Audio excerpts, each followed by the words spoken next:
what to do when right goes wrong. Is there any justifiable reason for my heart being broken? Is there any purpose in my pain? Can you make sense out of my sadness? Or did I just go through all of that for nothing? It's about the obstacles. It's about the challenges. It's about the pain that you endure along the way. Stand on the platform, but when that happens, your mind has to immediately shift back, because now you felt and tasted something that you can only get through winning. Are you willing to do it again? If you're willing to suffer, and I mean suffer, your brain and your body, once connected together, can do anything. You have to do the process. The process is non-negotiable. It's just, you have to do it. It's about the grind. Do you have the courage to think? Because if you can think, you can change. You can move, you can evolve, you can grow, you can become. You are one idea away. Your credit is not a problem. Your car is not a problem. Your situation is not a problem. Your thoughts are the problem. As a man thinketh in his heart, so is he. Everything starts in the thoughts you think. You are no better than the thoughts you think. If you think little, you go little. If you think weak, you go weak. What I need you to do is I need you to find a reason to keep going. And if you can find a reason to keep going, I know you're strong enough. Every human has what it takes to get past whatever they're going through, if they decide to. If you want to level up your character, then you need to get out here and do it. That's the game. Go look in the mirror right now. Humble yourself. Stop sitting there with an ego. Realize you ain't shit. You need to be around brave men. You need to be paying attention. Listen to the truth. I wasn't born this way. I absolutely not really made myself this way. And any single one of you men out here can do the same thing. If you're a man, you have duty, you have honor, you have things you should be doing regardless of how you feel. You should get up and do what needs to be done. And to me, those are the individuals that win in life. I'm asking you, will you stay mediocre for the rest of your life?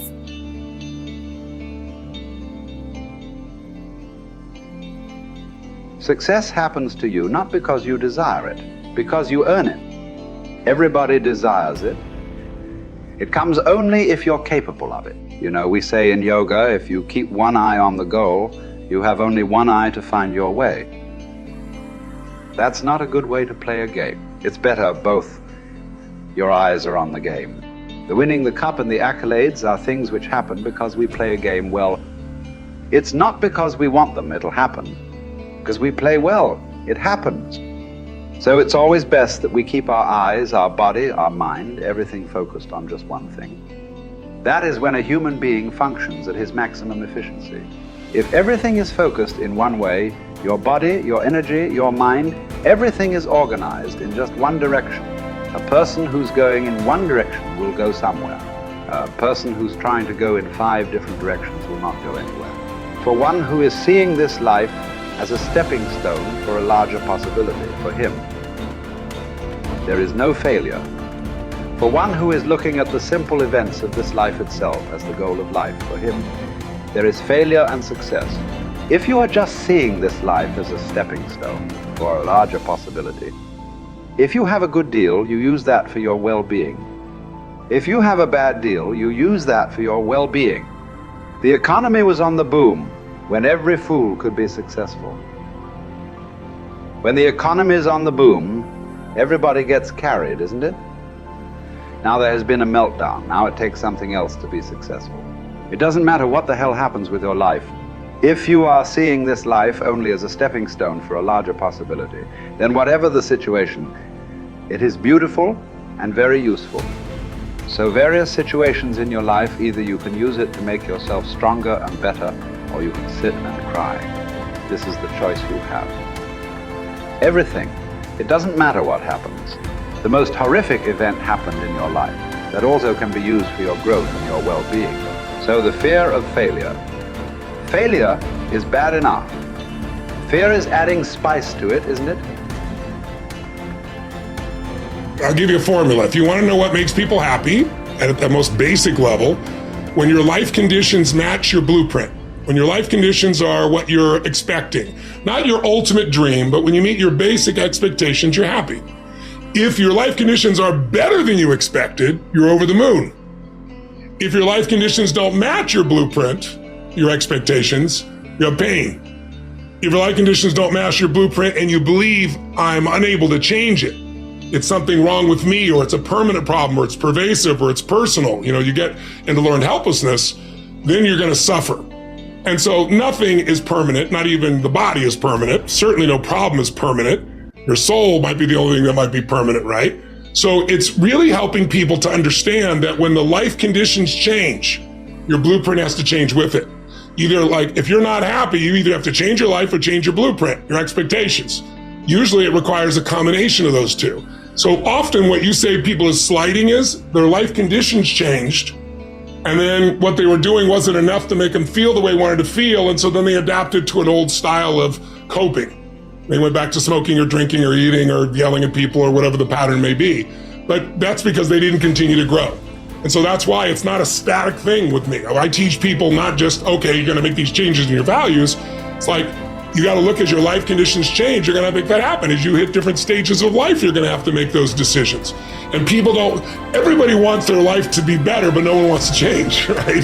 So we have to keep changing as the life conditions change. We got to update our blueprint, our values, our beliefs, our rules about how to play the game. And we have to update our behaviors to adapt to where the environment is. If you don't do that, you're in trouble. There are many people during COVID who it was the most horrific experience. There are many people that learned to use COVID, not like COVID used them. They grew their businesses, they expanded their mind, they shifted their emotions. They did things they never would have done. Other people gained 20 pounds, right? So it's all a matter of, do you adapt to the life conditions? And do you learn how to learn? Because this isn't a one-time thing. Oh, I did this thing. I went and worked out for a weekend. Now I'm pumped. Well, great. How long is that going to last? You're going to have to continue to use that and have a daily practice. Otherwise, you, of course, go back. And that's the biggest missing thing. I teach people daily practices that can take what they've learned and make it ongoing in their life, as opposed to, wow, I had this great weekend. The big question is, are we letting ourselves become what we wish to become? In this most important subject of association, here are some actions you may want to take. First, disassociation. You may, after a study of those 3 questions, who am I around, what are they doing to me, and is that okay, you may come to the serious conclusion that there are some people you just have to break away from. I'm not saying that it's an easy step to take, and it's not to be taken lightly. However, I am saying it may be an essential task. You may just have to make that hard choice not to let certain negative influences affect you anymore. Remember, it could be a choice that saves the quality of your life. The second action you may want to take is limited association. It could well be that you are spending too much time in a certain area of your life with a certain group of people. It's easy to put time and effort in the wrong place. The guy spends 3 hours at the ball game and 30 minutes listening to the sermon. See, that's called out of balance. 30 minutes for spirituality, 3 hours for entertainment. That doesn't weigh well 5 years from now, 10 years from now, when you take a look at the sum total of your values in your life. Here's one of the easy ways to end up with a mediocre average life: spending major time on minor things. Sophisticated people learn to weigh everything before they spend time or money. You've got to weigh before you pay. Whether you're going to spend heavy time or light time, you've just got to weigh. Otherwise, if you're not careful, you can get trapped into spending heavyweight time with lightweight people.